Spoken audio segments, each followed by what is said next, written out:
Om Shanti. Subscribe कीजिए doctor Sachin भाई जी classes को और बेल आइकन को दबाइए लेटेस्ट सचिन भाई जी क्लासेस सबसे पहले देखने के लिए।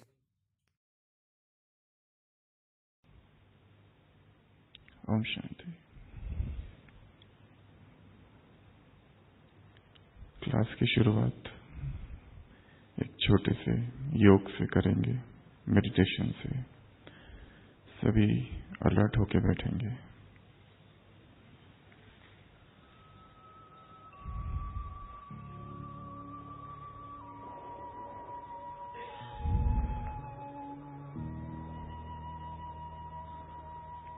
संपूर्ण चेतना को भ्रुकुटी के मध्य केंद्रित करेंगे।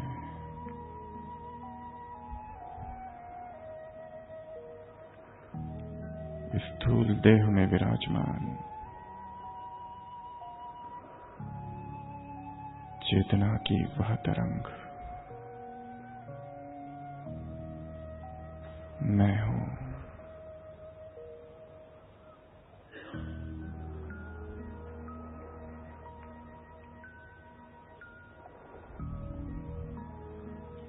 देह के भव्य भाल पर विराजमान एक ज्योतिर्मयी बिंदु मैं एक आत्मा हूं।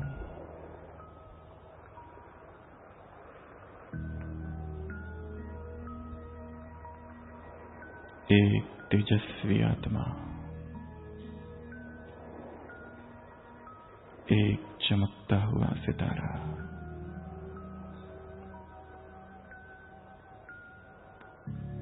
मुझ आत्मा से संपूर्ण देह में प्रकाश फैल रहा है।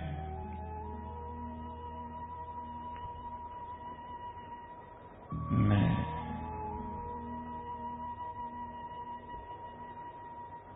ज्योति का एक कण हूं।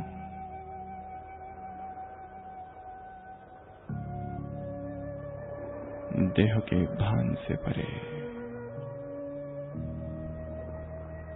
इस देह से सर्वथा अलग मैं एक तेज पुंज हूं।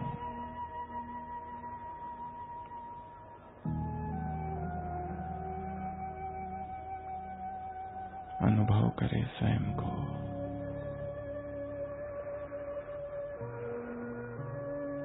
वह चेतन सत्ता मैं हूं।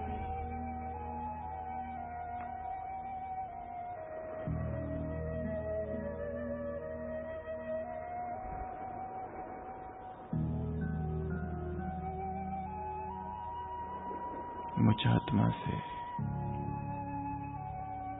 चारों ओर प्रकाश फैल रहा है।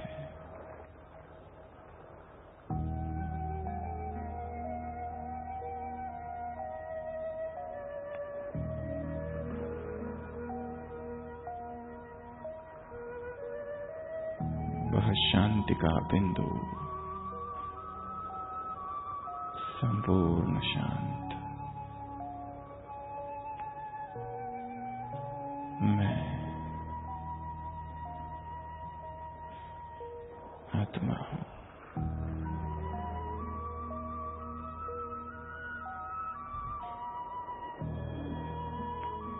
शांति मेरा स्वधर्म है। मैं शांत स्वरूप हूं।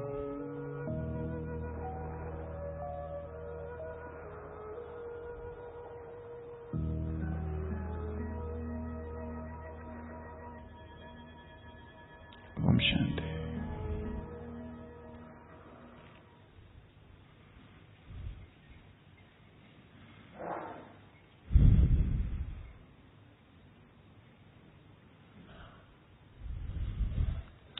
पश्चिम जगत में कभी एक बहुत बड़ा विचारक हुआ था जिसका नाम है लिपमैन। उस जोशुआ लिपमैन ने अपने संस्मरण में एक बात लिखी है। उसने लिखा था कि जब मैं जवान था तब मैंने एक लिस्ट बनाई कि जीवन में किन किन बातों की आवश्यकता है। सुख चाहिए, साधन चाहिए, वैभव चाहिए, घर चाहिए, बंगला चाहिए, गाड़ी चाहिए। एक बहुत बड़ी लिस्ट बनाई और सोचा कि ये लिस्ट पूरी हो गई और जीवन का लक्ष्य है कि इस पूरी लिस्ट को पूरा करना। फिर भी मन में विचार आया कि कुछ तो रह गया है और इसी विचार से उसने सोचा कि किसी से पूछा जाए कौन सी वो बात है जो इस लिस्ट में नहीं है और जो जीवन का लक्ष्य है। कहीं ऐसा ना हो जाए कि ये सब पालू और जो एक महत्वपूर्ण बात है उसको ना पाऊं। तो फिर उसने सोचा कि इस शहर में एक व्यक्ति है बहुत बूढ़ा, क्यों ना उसके पास जाऊं और उससे पूछूं। और गांव के उस व्यक्ति के पास जाता है और उसे वो लिस्ट दिखाता है कि जीवन का यह नक्शा, जीवन का यह मैप मैंने निकाला है जिसमें ये सारी बातें लिखी है जो कि मुझे जीवन में पानी है। वो लिखता है कि मैंने कम से कम 20-25 बातें लिखी थी। तो जब वो उस व्यक्ति के पास जाता है, उस बूढ़े व्यक्ति के पास, और उसको कहता है कि तुम्हारे पास अनुभव भी है, तुम उम्र में भी काफी बड़े हो, कृपया बताइए कि इसमें से कुछ रह तो नहीं गया है।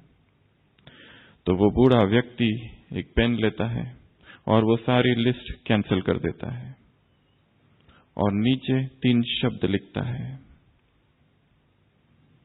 वो लिखता है पीस ऑफ माइंड। जब तक ये नहीं तब तक ये पाकर भी तुमने जो लिस्ट बनाई है कुछ फायदा नहीं। जब तक तुम इन 3 शब्दों को नहीं पाते। तो जोशुआ लिपमैन ने लिखा है कि मुझे बहुत क्रोध आया कि मैंने जो कुछ भी लिखा था उसको इसने काट दिया। पर अब उसके जीवन में उसने जो एक सबसे प्रसिद्ध किताब लिखी है जो कि न्यूयॉर्क में बहुत लंबे समय तक बेस्ट सेलिंग बुक रही है उस समय 90s के अर्लीज में, पीस ऑफ माइंड, उसमें उसने ये संस्मरण लिखा है। और वो लिखता है कि उस व्यक्ति ने सही कहा था कि यदि मन की शांति नहीं तो जीवन में अगर सब कुछ मिल जाए तो भी वो व्यर्थ है, और यदि मन की शांति है तो जो कुछ उसने लिखा था वो सब भी उसके पीछे पीछे आ जाएगा। मन शांत हो जाए, मन में शांति आ जाए। हम देखते हैं कि इस जीवन में कितनी ही लिस्ट हमने बनाई है और उस लिस्ट को पूरा करने में हम लगे हुए हैं, परंतु शायद perhaps peace of mind is not included in that list, and perhaps we are just wandering from pillar to post searching the unknown, and yet we are far, far away from it. मन शांत हो जाए, मन स्थिर हो जाए, मन उसी एक ऐसे बिंदु तक पहुंच जाए जहां पर सब कुछ, जीवन का जो लक्ष्य है, जीवन का जो अर्थ है, वो संपूर्ण हमें समझ में आ जाए। क्या ऐसा हो सकता है? हाँ, हो सकता है। आप कल से यहाँ आए, परसों से यहाँ आए और कल से आप ज्ञान की बहुत ऊंची ऊंची और गहरी बातें सुन रहे हैं। और आपने एक बात अनुभव की होगी कि जैसे ही इस वातावरण में आए हो, जैसे ही इस प्रांगण में आए हो, यहाँ आते ही इस वातावरण में कोई एक चमत्कारिक शक्ति है। एक ऐसा वाइब्रेशन है यहाँ पर कि जो भी यहाँ आता है उसके मन में जो तनाव है, जो स्ट्रेस है, वो टेंशन है, वो खींच लेता है कोई। तो कौन खींचता है ये तनाव? कौन से वाइब्रेशंस, कौन से प्रकंपन, कौन सी ऊर्जा इस वातावरण में है? यहाँ का वातावरण और संसार के किसी रेलवे स्टेशन, किसी एयरपोर्ट, किसी मार्केट प्लेस का वातावरण क्या अंतर है? आपने जाना होगा कि यहाँ पर एक मैजिकल पावर है, यहाँ पर एक अद्भुत सी शक्ति है, और वो जो शक्ति है और वो जो पावर है वो है साइलेंस की पावर। तो आज हम उसी साइलेंस पर चर्चा करेंगे। ये साइलेंस एक मैजिकल एमुलेट, एक तावीज या ताबीज, एक ऐसा ताबीज है। हमने सुना है भारतीय संस्कृति में ताबीज पहनते हैं भूत प्रेत या बाधाओं से दूर रहने के लिए, अशुभ से दूर रहने के लिए, विघ्नों से बचने के लिए। वो तावीज कुछ भी हो सकता है। कभी मंत्र होता है, तो कभी मणि होता है, तो कभी रुद्राक्ष होता है, तो कभी कोई हीरा होता है, कभी कोई पत्थर होता है। परंतु विश्वास का नियम वहां काम करता है। Law of faith works there. जो व्यक्ति वो ताबीज को पहनता है उसे ऐसा अनुभव होता है कि मैं सभी विघ्नों से सुरक्षित हूं, कोई भी बाधा मुझे नहीं आएगी। तो मौन एक ऐसा ही ताबीज है, एक ऐसा ही मंत्र है, एक ऐसा ही तिलिस्मन जो यदि हमारे पास है तो हम जीवन में बहुत सारी बातें जो अब नहीं कर पा रहे वो कर सकेंगे। ये मौन क्या है? कैसे इस मौन को जीवन में लाए? अगर ये मौन हमारे जीवन में आ जाए तो कौन सा परिवर्तन होगा? अभी हम जो इस जीवन में दौड़ रहे हैं, भाग रहे हैं, वो हमें कहां ले जा रहा है? हमारी जो ऊर्जा है जो व्यय हो रही है, हमारी जो एनर्जी है जो डेसिपेट हो रही है, क्या उसे रोका जा सकता है? क्या ऐसा भी कोई लक्ष्य जीवन में लाया जा सकता है कि वहां पर पहुंच के हम संपूर्णता को प्राप्त होंगे? एक ऐसा अनुभव होगा, a feeling of complete satisfaction. अभी आप हर व्यक्ति को देखो तो बस भाग रहा है, कहां भाग रहा है उसे भी नहीं पता। लक्ष्य अस्पष्ट है। तो सबसे पहले मौन की परिभाषा, उससे भी पहले हम सभी जानते हैं कि मौन कई प्रकार के हैं। एक है मुख का और एक है मन का। इस मौन की चर्चा हर धर्म ने की है, हर शास्त्र ने की है। यहां तक कि जो धर्मों को नहीं मानते और केवल नीति को मानते, मोरालिटी को मानते हैं, उन्होंने भी इस साइलेंस की चर्चा की है। यहां तक कि जिन्होंने अपने जीवन में झूठा मौन अपनाया, वो भी इसके फायदों से अछूते नहीं रहे। तो ये जो अक्षर है मौन, म उ न, 3 अक्षर है। मन को उत्कृष्ट, उत्कृष्ट अर्थात हटाना, न नकार, इस संसार के वातावरण से अपने मन को थोड़ा सा अलग करना और उसे अंदर ले जाना। हमारी जो भी दौड़ है वो बाहर की है।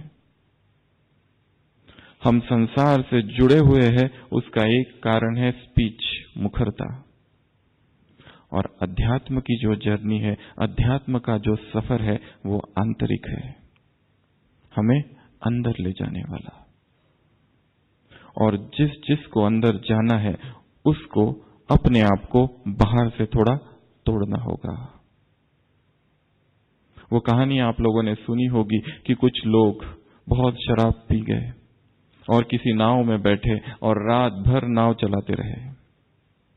सुबह हुई, उनको लगा शायद हम बहुत दूर पहुंच गए हैं, परंतु जब देखा सारी नाव पतवार चलाते रहे, देखा वो लोग वही हैं, क्योंकि एक काम वो भूल गए थे।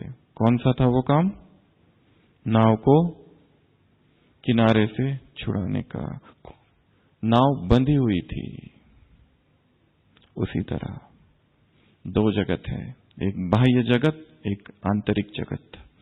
इस आंतरिक जगत में यदि प्रवेश करना है, चेतना के the highest point of consciousness, the zenith of consciousness में हमें अगर पहुंचना है, तो हमें भी स्वयं को इस बाह्य जगत से कुछ समय के लिए अलग करना होगा स्वयं को। और ये जो मौन की यात्रा है, ये अध्यात्म की यात्रा है। महात्मा गांधी ने एक जगह बहुत सुंदर बात लिखी है। यंग इंडिया जो न्यूज़पेपर था, उसमें ये बात आई है 6 अगस्त 1925। उन्होंने लिखा है कि मैं जब अफ्रीका में था तो वहां पर एक बार एक ट्रैपिस्ट मोनेस्ट्री थी, एक ट्रैपिस्ट नाम का मठ था, जहां पर कुछ सन्यासी रहते थे, लगभग 500 से भी ज्यादा। और मैं जब वहां गया तो मैंने देखा वहां पर सभी चुप है, वहां सभी मौन में है। तो उस मठाध्यक्ष से मैंने पूछा कि आप लोग ये क्या कर रहे हो, कौन सी, ये सब लोग साइलेंट क्यों हैं यहां पर? तो उस हेड ऑफ द मोनेस्ट्री ने कहा कि हम मनुष्य, we are such frail individuals, we do not know what to talk and when to talk. There is a little voice within us, that is the voice of consciousness, and we can hardly hear that voice. That voice is so little, and outside world has so many noises around. How is it possible for us to hear that inner voice unless and until we stop our energy from going outside?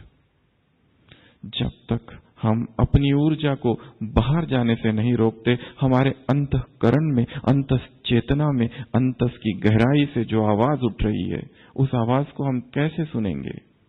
और क्या बोलना है और कब बोलना है और कितना बोलना चाहिए, ये हम नहीं जानते। इसलिए इस मठ का यह नियम है कि यहां जो भी आता है, मौन व्रत उसे धारण कराया जाता है। उन्होंने लिखा है अपनी जीवन कहानी में, the story of my experiment with truth में, proneness to exaggerate,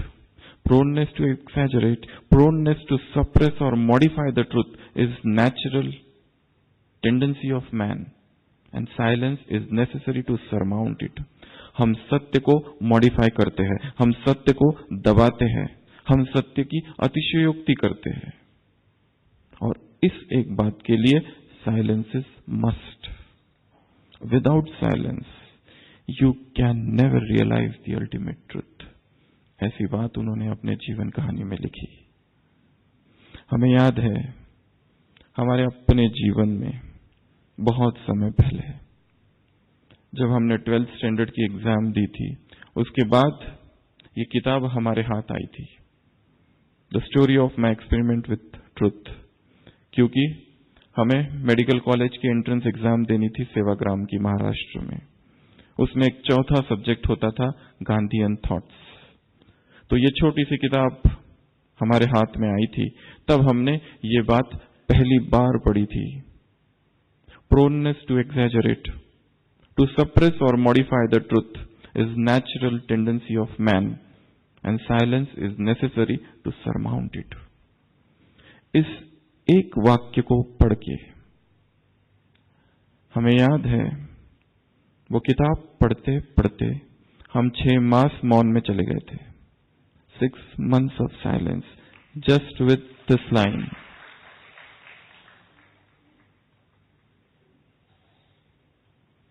and that was the turning point of my life. जो संसार की ओर जाने वाला मार्ग था वो एकदम से टर्न होकर अध्यात्म की ओर टर्न हो गया। जब हमने पहली बार पढ़ा कि the goal of this life is God realisation, इस जीवन का लक्ष्य है ईश्वर प्राप्ति, and the next line was the only goal of life is God realisation, and such profound silence I was enveloped in, such deep silence. पहली बार हमें पता चला कि जीवन क्या है, जीवन का लक्ष्य क्या है, इस मौन का क्या अर्थ है। अब तक जो मन बाहर भाग रहा था, मन जो इतना चंचल, उसकी गति बाहर थी, एकदम से टर्न अंदर हो गई और वहां से हमारा आध्यात्मिक सफर चालू हुआ इस मौन से।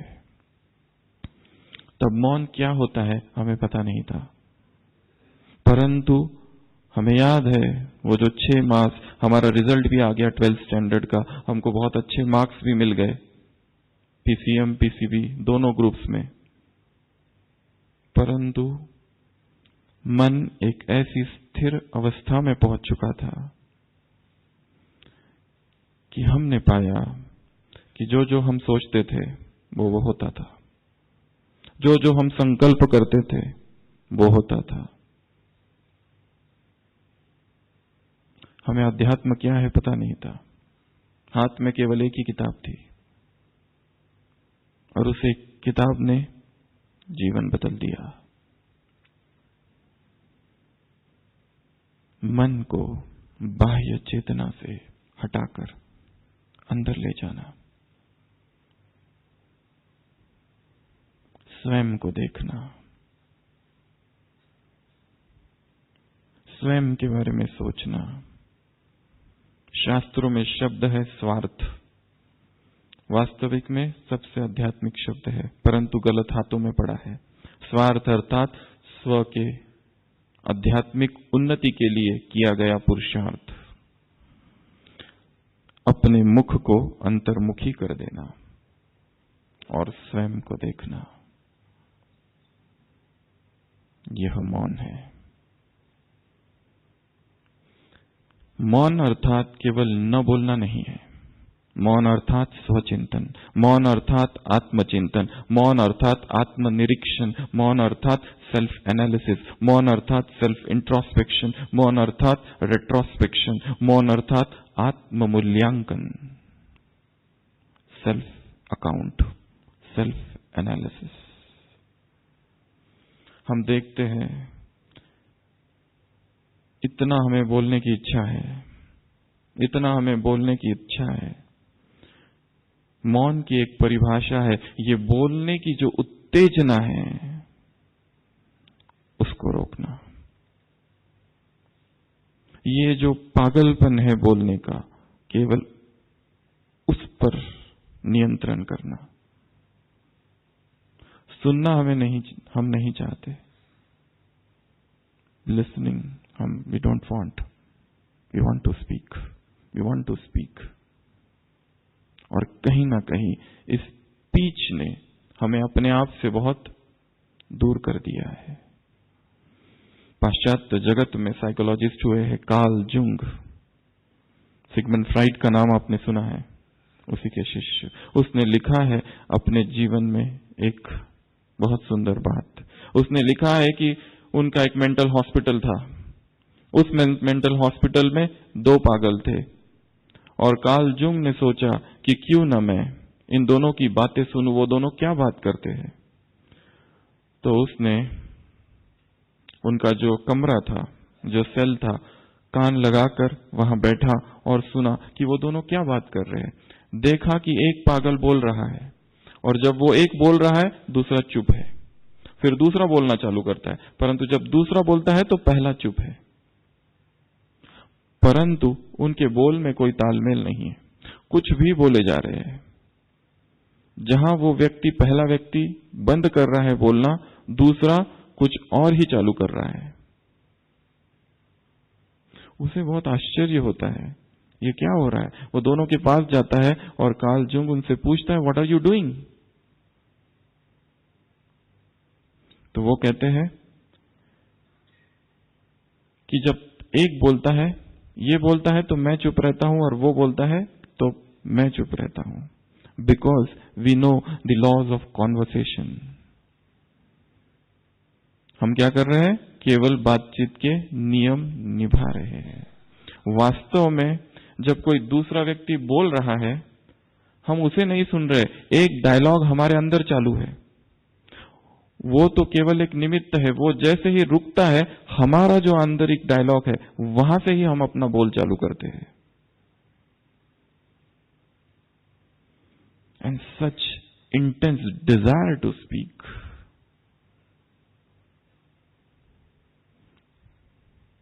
such intense desire to be extrovert, इस एक बात ने हमारी ऊर्जा को नष्ट किया है। इस एक बात ने हमारी शक्तियों को नष्ट किया है। रिसेंट अभी एक स्टडी आई यूनाइटेड स्टेट्स से, उसमें लिखा है कि वी स्पेंड हम अपना मोबाइल फोन जो है 6.5 टाइम्स एक घंटे में चेक करते हैं, लगभग एक दिन में 150 से भी ज्यादा बार स्क्रीन टाइम। और एक एक संदेश कहो या उसमें जो कॉल कहो, they all pull our energy and they make you extrovert. तो मौन, हम वही प्रश्न पूछ रहे थे, is it possible to make this mind silent? Is it possible to enter into that stage of silence?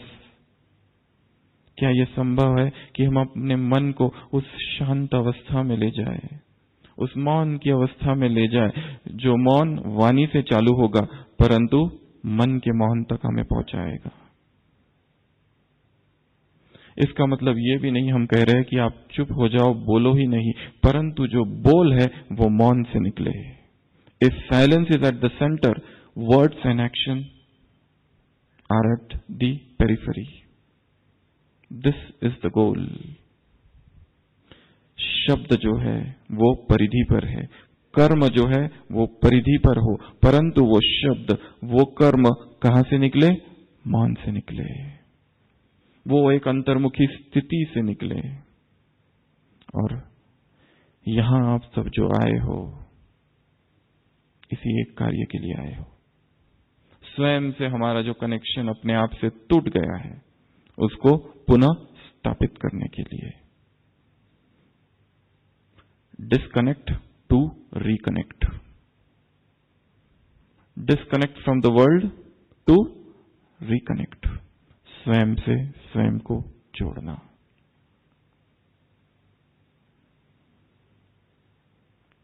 Hindi में कहावत है, न बोले 9 फायदे, न बोलने के 9 फायदे। जैसे हमने कहा, बोलने की इच्छा, स्पीच की डिजायर, और उस no doubt speech is a very good art, no doubt speech is a very good art, but silence is even a greater art. Silence जो है उससे कई गुना अधिक एक सुंदर कला है। और जब जीवन में साइलेंस आने लगता है तो बहुत सारी चीजें होने लगती है। अभी जो हम बोल रहे हैं, कई सारे लोगों ने इस पर रिसर्च किया है, स्पीच पर क्या क्या होता है जब हम बोलते हैं। तो बहुत सारी बातें निकाली है। जब बोलते हैं तो सबसे पहली बात जो कही गई है वो है, ऊर्जा नष्ट हो रही है। निरर्थक बोल, व्यर्थ बोल ऊर्जा को खींच रहा है। इसलिए मौन शक्ति संचय का एक स्वर्णिम मार्ग है। You stop your energy from getting wasted.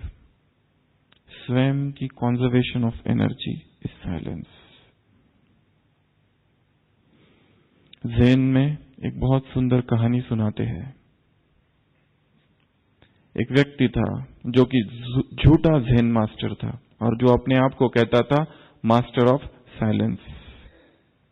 वो क्या करता था, उसने अपने पास 2 शिष्य रखे थे और वो जो 2 शिष्य रहते थे वो बोलते थे, उसे क्योंकि कुछ आता नहीं था, वो केवल चुप रहता था और अपनी चुप्पी की वजह से ही was very famous and people used to call him master of silence.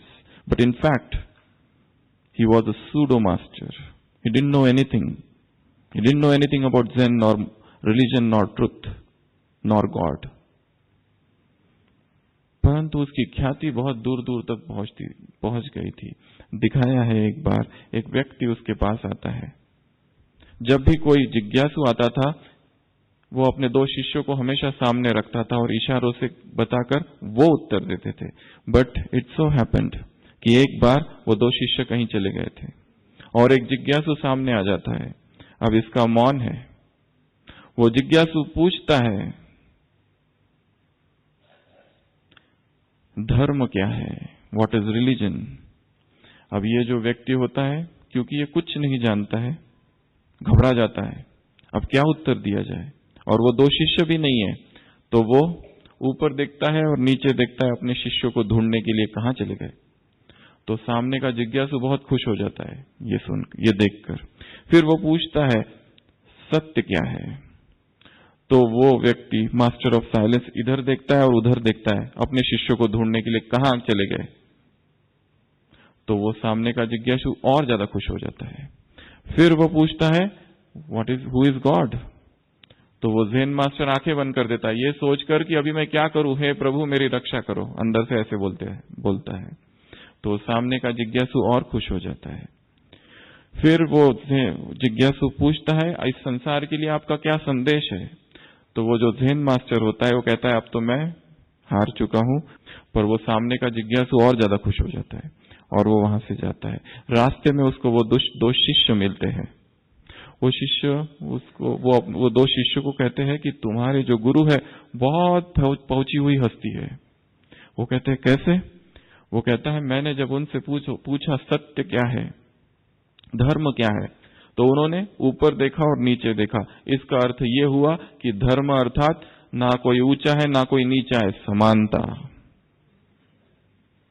फिर मैंने उनसे पूछा सत्य क्या है, तो उन्होंने इधर देखा और उधर देखा। इसका अर्थ ये हुआ सत्य ना इधर है ना उधर, इधर उधर ढूंढने से सत्य नहीं मिलेगा।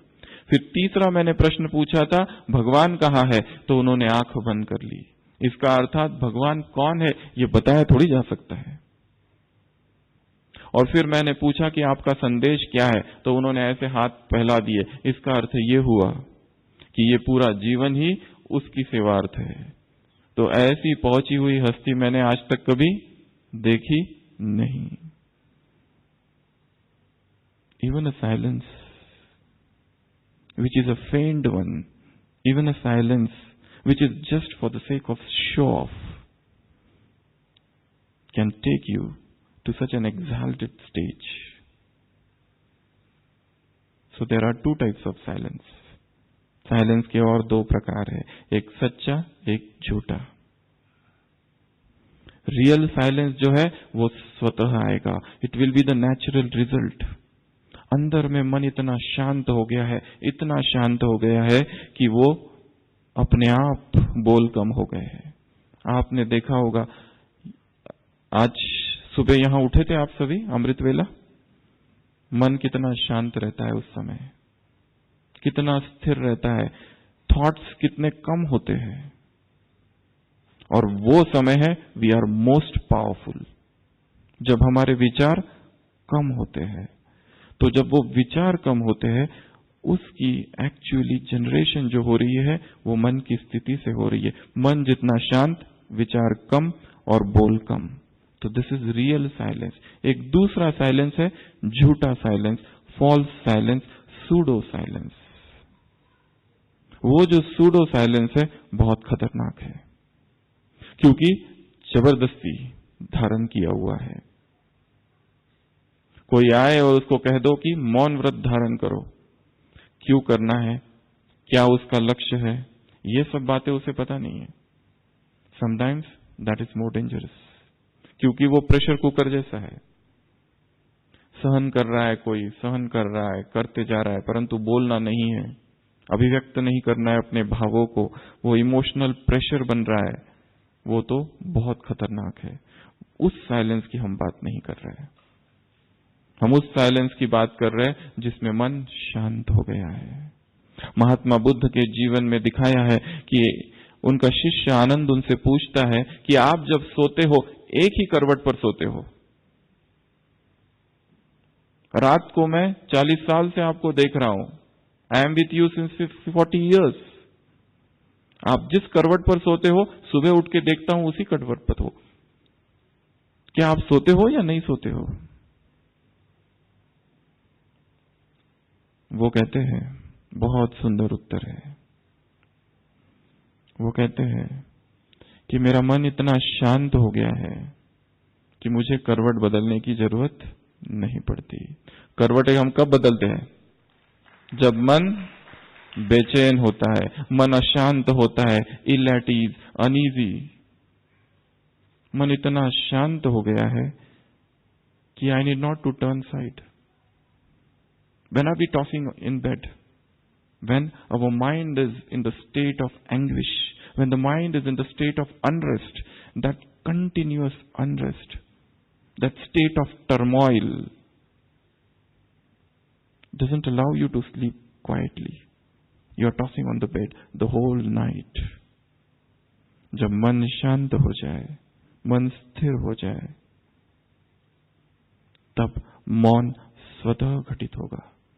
तो एक मौन है सच्चा मौन, एक मौन है झूठा मौन, एक मन है वाणी का मौन, एक मन है मन का मौन। वाणी का मौन अर्थात स्पीच जहां कम हो जाए, वाणी का मौन अर्थात जो शब्द हम कहेंगे वो मधुर होंगे, जो शब्द हम कहेंगे उसमें एक प्रचंड प्रवाह होगा। जो शब्द हम बोल रहे हैं, एक एक शब्द में पावर है। वाणी तेजोमय होगी, शक्ति होगी उसमें, एक साइलेंस का और प्यूरिटी का बल होगा उसमें।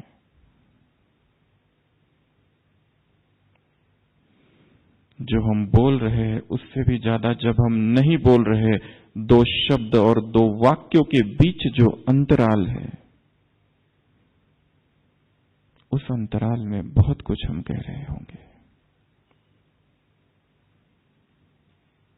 तो ऐसी तेजोमयी वाणी हो जाए, ऐसी दिव्य वाणी हो जाए, वो भी वाणी का मौन है, वाक् संयम है। मौन और 4 प्रकार के गिनाए हैं। एक है काष्ठ मौन। काष्ठ मौन अर्थात जिसमें संपूर्ण शरीर को स्थिर किया जाता है। एक है इंद्रिय मौन। इंद्रिय मौन अर्थात all senses are in the stage of silence, all senses, this tongue, this ears, this eyes, everything is running outside, everything wants to seek something which is unknown. Chandogya Upanishad में एक जगह लिखा है, वाणी जो है वो चौथा पैर है आत्मा का। वाणी जो है, speech is the 4th foot of soul. आंखें, नाक, कान, ये 3 पैर, और चौथा पैर है वाणी, वाक् संयम। जिसने संयम किया है वाणी का, उनकी वाणी अद्भुत हो गई।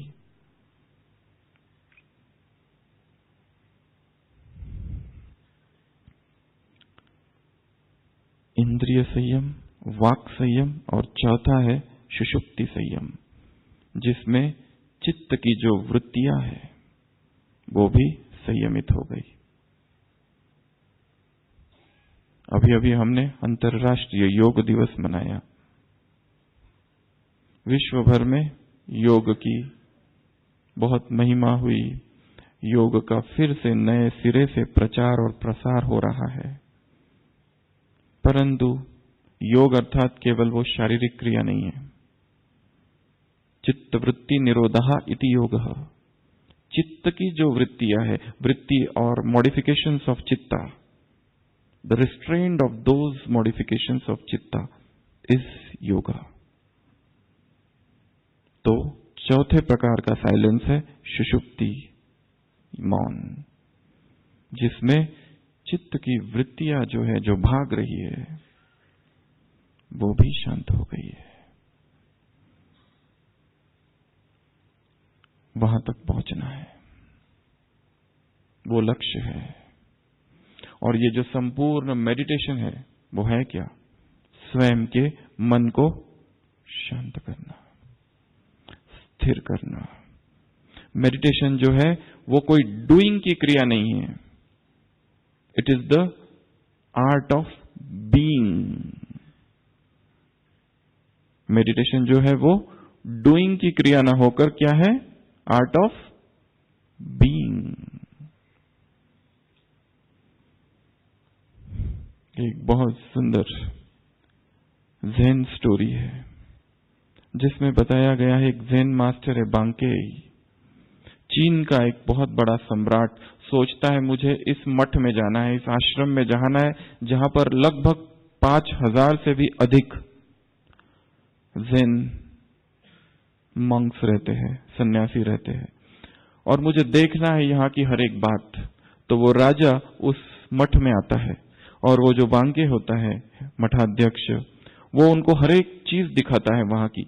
ये जो है ये भोजनालय है, डिनर किचन है, ये जो है ये स्नान गृह है, ये जो है यहाँ पर जो यहाँ रहने वाले लोग हैं वो यहाँ पर घूमते हैं, यहाँ टहलते हैं, यहाँ स्नान करते हैं, यहाँ भोजन करते हैं, यहाँ भोजन खाते हैं। पर बीच में एक बहुत बड़ी एक जगह बनी होती है मंदिर के जैसी। जब भी राजा पूछता है यहाँ क्या है, तो वो जो बांके होता है वो ध्यान नहीं देता, ऐसे जैसे कि उसने सुना ही नहीं। फिर से राजा बार बार पूछता है कि ये जो जगह है बीच में इतना बड़ा जो हॉल बना हुआ है, वहां आप क्या करते हो जो मंदिर के जैसा है? परंतु वो ज़ेन मास्टर ध्यान नहीं देता। पूरा जब घूम के हो जाता है इतना बड़ा आश्रम, राजा कहता है मैंने इतनी बार आपको पूछा, एक बार तो बता दो ये जो स्थान है इतना बड़ा जो बीच में है, वहां आप लोग करते क्या हो? तो वो ज़ेन मास्टर कहता है मैं कैसे बताऊं, मुझे बहुत मुश्किल में डाल दिया आपने, क्योंकि ये जो स्थान है वहां हम कुछ करते ही नहीं है। ये हमारा ध्यान सभा है, ध्यान गृह है। We don't do anything. This is not the place of doing, but this is the place of being. हम यहां क्या करते हैं? कुछ करते ही नहीं है। कुछ करने की वजह से ही तो गड़बड़ हुई है। आत्मा जो हम हैं, हमारा जो वास्तविक स्वरूप, हमने बहुत कुछ किया, इसके लिए हम बाहर भाग चले गए। The way is to stop now from going outwards. All the problem has arisen because we have gone out. Now we have to come back. अभी हमें फिर से वही आना है जहां हम हैं।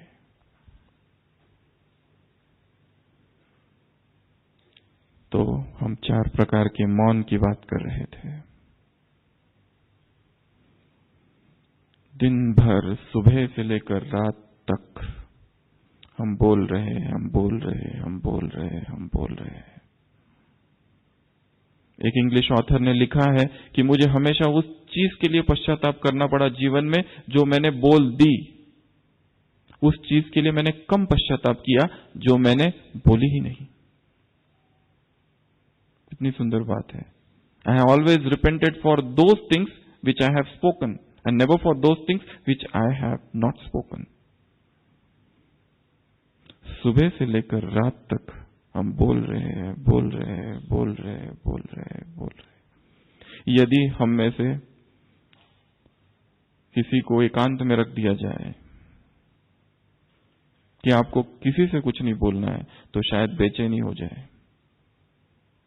इसका अर्थ हम जो बोल रहे हैं एक सुरक्षा है हमारे लिए। हम अपने आप में नहीं रहना चाहते, अपने आप में नहीं स्थित होना चाहते, इसलिए किसी और का हमने सहारा लिया। वो तो खूंटी मात्र है जिस पर हम अपने आप को टंगा रहे हैं।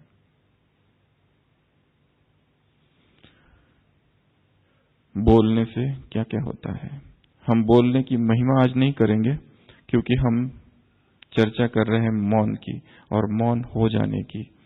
हम देखते हैं जब हम बोलते हैं वाद विवाद खड़े होते हैं, जब हम बोलते हैं बहस होती है, जब हम बोलते हैं मिसअंडरस्टैंडिंग्स होती है, जब हम बोलते हैं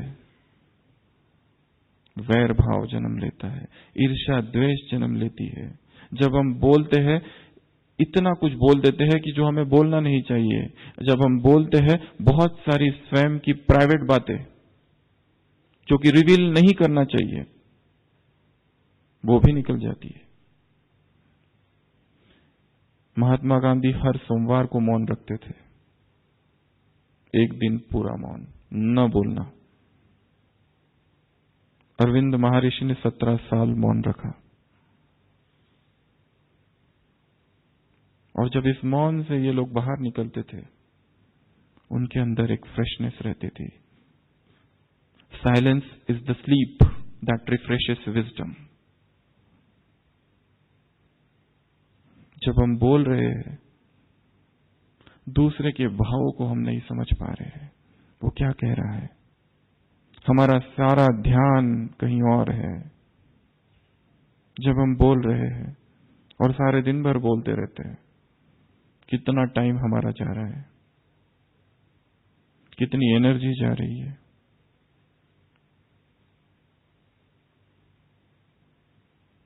जैसे हमने कहा, हमारे अपने जीवन में वो जो समय था जिसमें हम मौन में चले गए थे, एक फिर से ऐसा एक समय आया जब हमको ये लगा कि जीवन का लक्ष्य यदि ईश्वर प्राप्ति है तो मैं क्या कर रहा हूं। बहुत सारे सत्संग सुने संसार में, और उन सत्संगों को सुनते सुनते फिर एक बार हमको याद है, आफ्टर इंटर्नशिप MBBS के बाद फिर से मन ऐसे ही मौन में चला गया। उस पीरियड में इंटेंस डिजायर एक जन्म हुई हृदय में कि मैं कौन हूं, मैं क्या हूं, मैं क्या कर रहा हूं, किस लिए हूं। क्या केवल पेशेंट्स की सेवा करना ही जीवन का लक्ष्य है? क्या उससे भी परे कोई सत्य है जिसे मुझे जानना है? क्या यही हाईएस्ट चेतना की अवस्था है? ऐसे बहुत सारे प्रश्न उठे, और उस खोज ने हमको इस संस्था तक, इस यज्ञ तक पहुंचाया।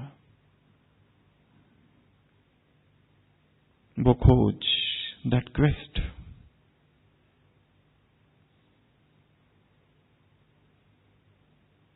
और जब जब मन स्वतः ही शांत और मौन में चला जाता है, नए रिविलेशंस आते हैं, न्यू ट्रूथ्स इमर्ज। परखने की जो शक्ति है हमारी इतनी तीव्र हो जाती है, इतनी तेज हो जाती है। Power to decide, power to जज, पावर टू डिस्क्रिमिनेट। सत्य क्या है, असत्य क्या है, नित्य क्या है, अनित्य क्या है, what is real, what is unreal, what is true, what is untrue, everything comes to us. सब कुछ अपने आप हम में आने लगता है।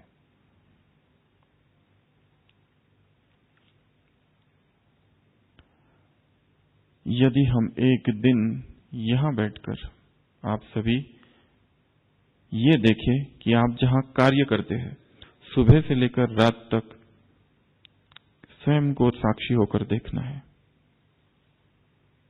स्वयं को आप पाओगे कि जो कुछ मैं कर रहा हूं, अगर वही सारा कार्य चुप रहकर किया जाए, जहां आवश्यकता है बस उतना ही बोलकर किया जाए, तो शायद perhaps we would be more powerful। तो अभी सभी 2 मिनट के लिए अलर्ट होके बैठेंगे। इस 2 मिनट में अपनी आंखों के सामने अपने घर को, अपने ऑफिस को, जहां आप कार्य करते हैं, चाहे वो कोर्ट है या और कोई स्थान, उसको सामने लाएंगे और स्वयं को देखना है सुबह से लेकर रात तक।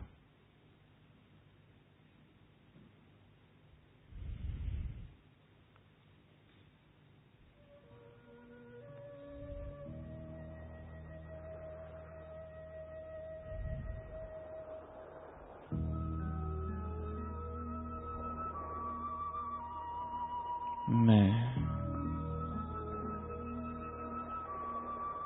आत्मा देख रही हूं स्वयं को, उस स्थान को जहां मैं कार्य करती हूं।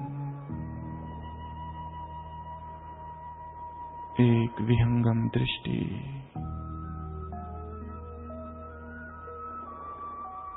अपने कार्य क्षेत्र पर, a bird eye view,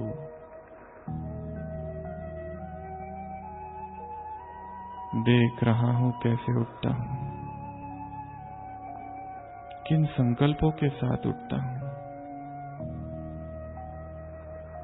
कैसे तैयार होता हूं,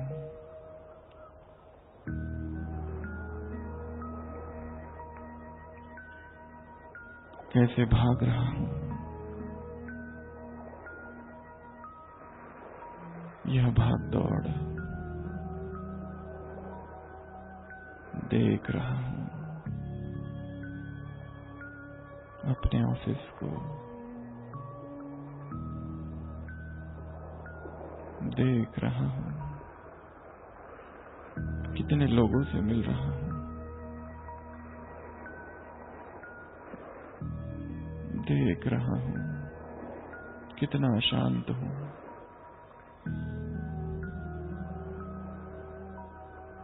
देख रहा हूं बोलने की कितनी आतुरता है, देख रहा हूं स्वयं को, क्या सिद्ध कर रहा हूं,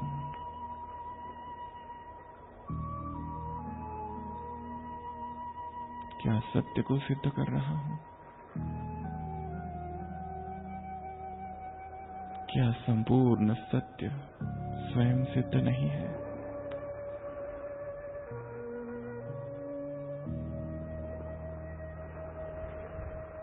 देख रहा हूं स्वयं को,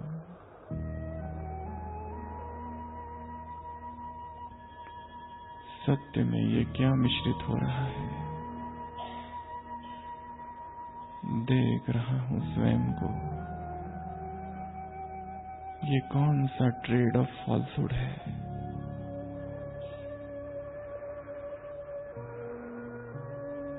क्या यही मेरा जीवन है।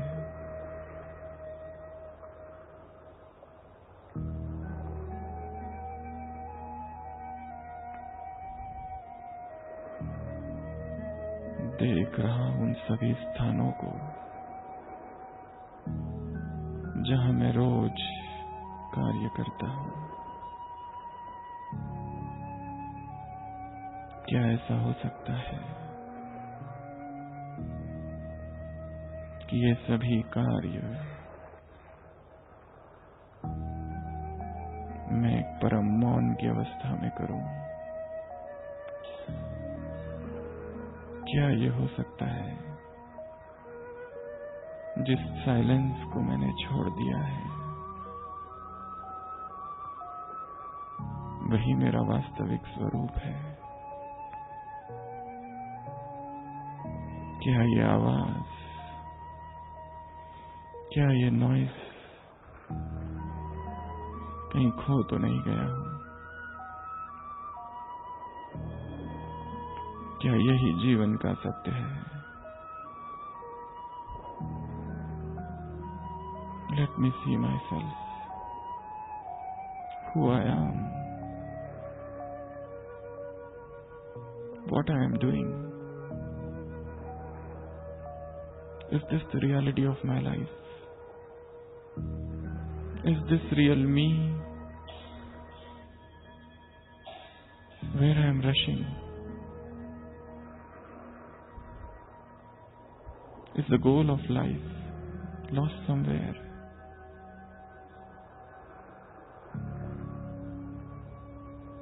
Where I am lost.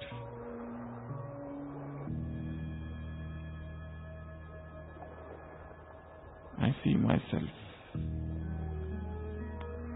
I see all the people. I see all the places. I see that world of traffic. Traffic outside and traffic within.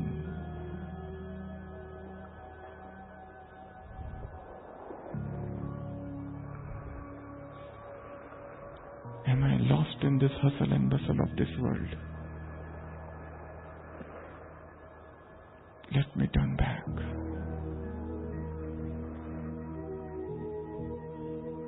See how I am traveling. So tired. So much in stress. Is this real me?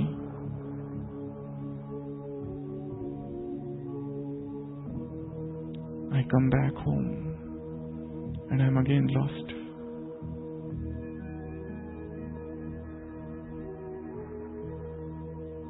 What dreams I had in my life. Where is that inner peace? Where is that bliss? Where is that joy? Where is that ecstasy of life?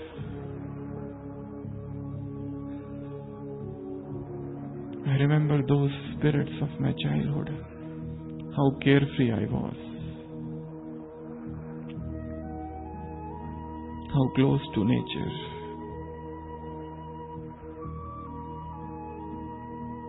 Is this the goal of life?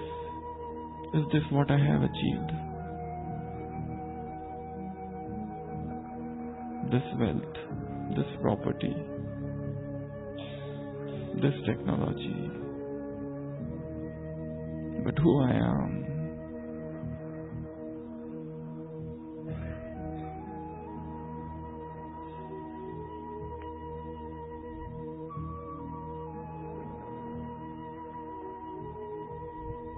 चेतना को फिर से भ्रुकुटी में केंद्रित करे। मैं एक शांत स्वरूप आत्मा हूं। यही मेरा निज धर्म है। यही मेरी निजता है। मैं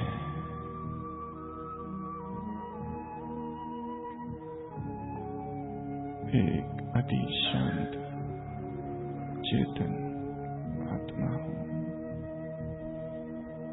और यही जीवन का वास्तविक स्वरूप है।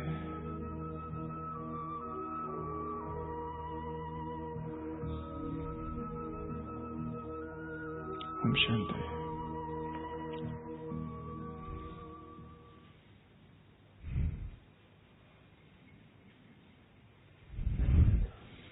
ईश्वर के बगीचे में एक अंगूर की बेल थी कभी, और उस बेल ने एक दिन कहा ईश्वर से, हे प्रभु मैं परेशान हो गई हूं। उस बेल ने ईश्वर से कहा कि मैं परेशान हो गई हूं, कितना मैं बढ़ूं, कितना मैं आगे जाऊं। और उसने घोषणा कर दी, मैं नहीं बढ़ूंगी, मैं नहीं बढ़ूंगी और मैं नहीं बढ़ूंगी। वो जो बेल थी बगीचे की, जो बढ़ती थी, भगवान ने कहा, जैसी तेरी इच्छा। तुझे क्या आवश्यकता है बढ़ने की? परंतु वो बेल बढ़ती गई, वो बेल बढ़ती गई। क्यों? क्योंकि बढ़ना ही उसका स्वभाव है, बढ़ना ही उसका निज धर्म है। कहानी वहीं पूरी होती है कि वो बेल नहीं रुकी, उसने संकल्प किया फिर भी नहीं रुकी, क्योंकि उसका स्वभाव ही है बढ़ना। उसी तरह हमारा जो स्वभाव है वो भी है शांत रहना। हमारा जो स्वभाव है वह भी है स्थिर रहना। स्वयं की वह इनर हार्मनी, स्वयं से जो तदात्म्य है उससे जुड़े रहना, ये जीवन है, ये जीवन का लक्ष्य है।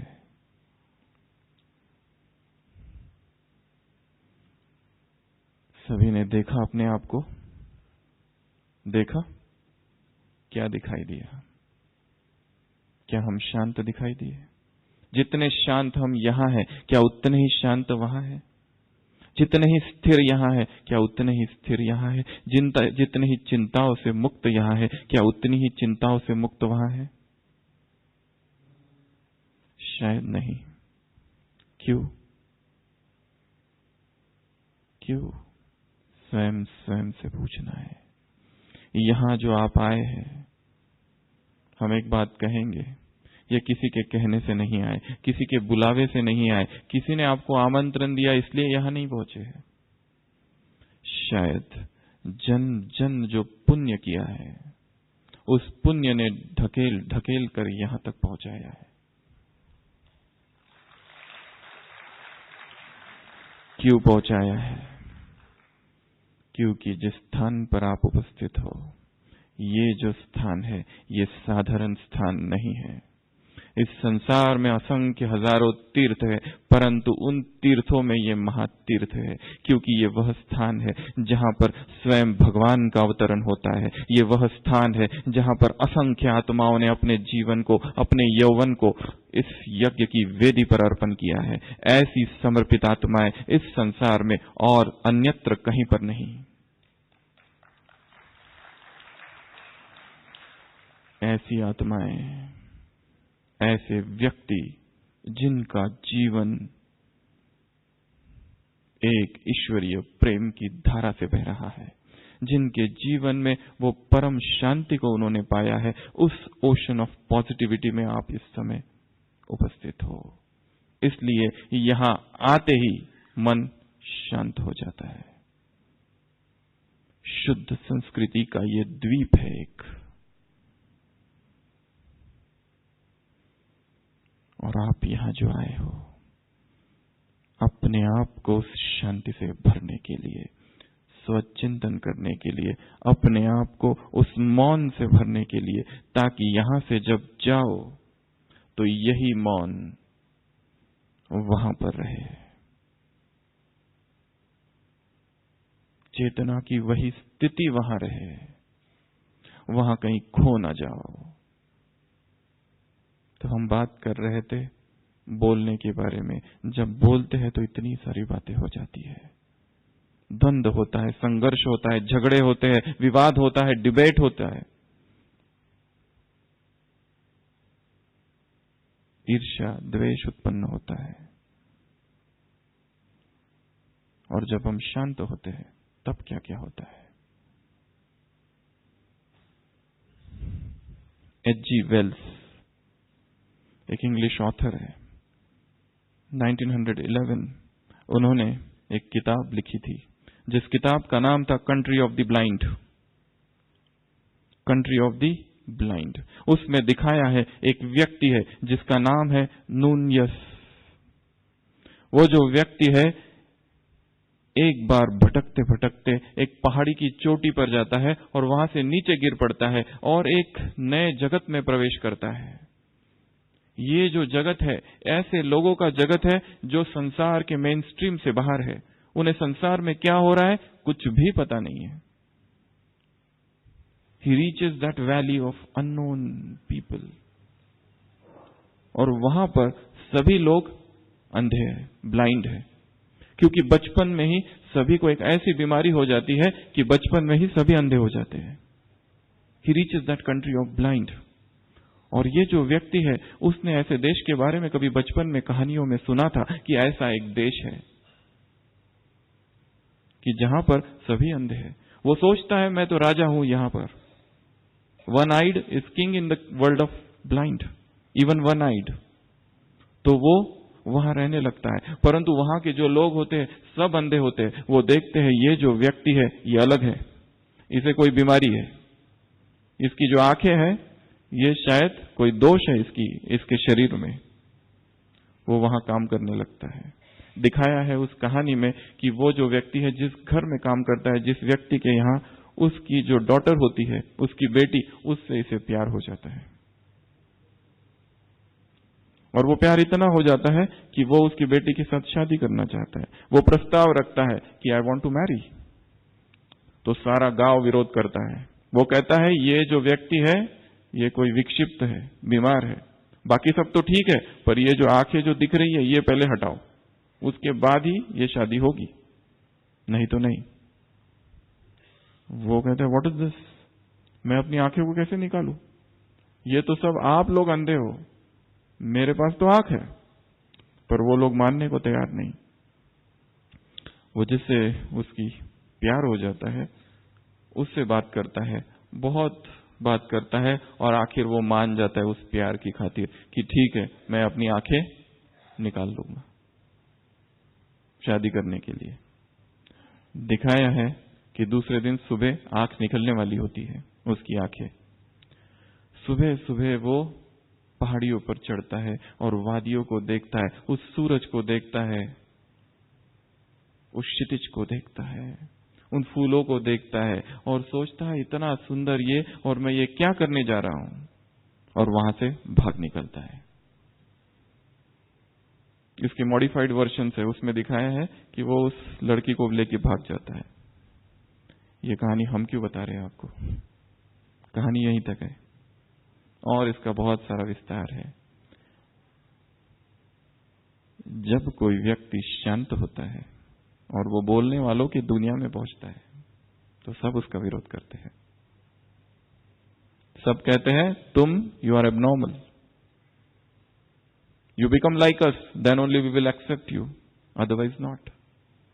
But the one who has tasted the melody of silence, the one who has known the rhythm of silence, the one who knows the ecstasy of silence, the one who has tasted that rapture of silence, he cannot get deceived by anybody. Because you know the highest power, Swami Vivekananda has said, the greatest silence are fed. The highest powers are manifested when we are calm, when we are silent. No matter how eloquent somebody is, no matter how fluent somebody is, the greatest fluency, the greatest eloquence is of silence. सबसे बड़ा जो संवाद है, सबसे धारा प्रवाह जो वाणी है, वो मौन की है। मौन से क्या क्या होता है, ये एक दूसरा प्रश्न है। अब सबसे पहली बात, जब हम मौन होते हैं, शक्ति का संचय 1। सेकंड, जब हम मौन होते हैं हमारी सेंसिटिविटी बढ़ जाती है, हमारी जो संवेदनशीलता है वो इतनी अधिक बढ़ जाती है कि दूसरों के मनों में क्या चल रहा है वो हम जान सकते हैं। जब हम शांत हो जाते हैं हर परिस्थिति को हम रीड कर सकते हैं, यहां तक कि क्या होने वाला है इसकी भी एक पूर्व कल्पना हमारे मन में आने लगती है। हाइटन्ड sensitivity is the result of silence. दूसरों के भावों को, भावनाओं को, इच्छाओं को हम समझ पाते। The maximum conflicts which are going on in the world is because of not understanding other person. Everybody is trying to prove that I am right, and perhaps that is the reason of all our conflicts. Heightened sensitivity. तीसरा, जब हम मौन होते हैं हमारे अंदर एक जागरण घटित होता है, a stage of awareness, a stage of awakening, the heightened stage of awakening. जिन चीजों को हमने अब तक नहीं समझा था अचानक समझ में आती है। जिन बातों को अब तक हमने नहीं जाना था, जीवन में जो घटनाएं हुई थी अब तक वो प्रश्न चिन्ह है, ये क्यों हुई, अचानक से उसके पीछे का जो रहस्य है वो खुल जाता है। Heightened awareness, heightened stage of awareness.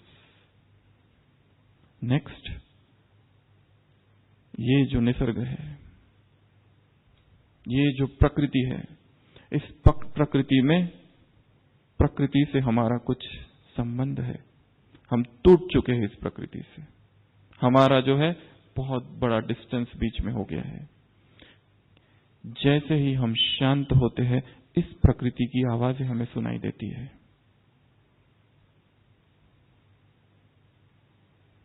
यहां का वातावरण आप सबको कैसा लग रहा है? कैसा है? सभी से प्रश्न है, यहां का वातावरण कैसा लग रहा है? कैसा निसर्गरम्य वातावरण है। चारों ओर हरियाली, पहाड़। यहां आते ही मन जैसे खुल जाता है। मौन से भी यही होता है। इस प्रकृति से हमारा जो संबंध है, हमारा जो तदात्म है, हमारा जो रिलेशनशिप है, वो फिर से स्थापित हो जाता है। अभी हम फिर से 3-4 मिनट के लिए स्थिर बैठेंगे। कुछ आवाजें आपको सुनाई देगी, कुछ प्रकृति की आवाज होगी, और ये अभ्यास आपको रोज करना है। यहां से जाने के बाद भी चाहे तो आप आंख बंद कर सकते हैं, और जो भी आवाज अभी आप सुनेंगे, संपूर्ण फोकस उस आवाज पर करना है। वो प्रकृति की आवाज है, वो चिड़ियों की चहचहाट, केवल और केवल वो आवाज सुनाई दे, और अपने मन को उस आवाज पर केंद्रित करते करते करते करते शांत कर देना। ये भी एक योग का अभ्यास है। तो सभी अपने शरीर को संपूर्ण निश्चल कर दे, निश्चेष्ट, without any movement, absolute silent pose, not even the movement of tongue, and focus only on this music, focus only on this chirping of the birds, only and only on this bird, only on this music, and feel that presence of silence within you.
जब हम शांत होते हैं और एक चीज होती है, संबंधों में जो कड़वाहट है, जो वैमनस्य है, वो धीरे धीरे ठीक होने लगेगा। साइलेंस गैप की आवश्यकता है। एक कंपनी है प्रोमेगा, जिसमें उनके एम्प्लॉय जो है दोपहर को 15 मिनट 20 मिनट सॉलिट्यूड टाइम दिया जाता है। वैसे हम स्वयं को भी दें। समय पूरा हो रहा है, कुछ बातें जो टेक होम मैसेजेस की तरह है, या तो डायरी में लिख ले या अपने मन में। सबसे पहली बात, अपनी रोज की दिनचर्या में सुबह 8 बजे तक का जो समय है, जितना हो सके उतना silence, at least till 8 o'clock, no talks. दूसरा, रोज सुबह के समय कुछ समय स्वयं को मेडिटेशन में स्थिर करें और कुछ समय प्रकृति के साथ। जो आवाजें अभी हमने सुनी, ऐसी ही रोज हम प्रकृति के सानिध्य में जाए and try to appreciate the beauty of nature.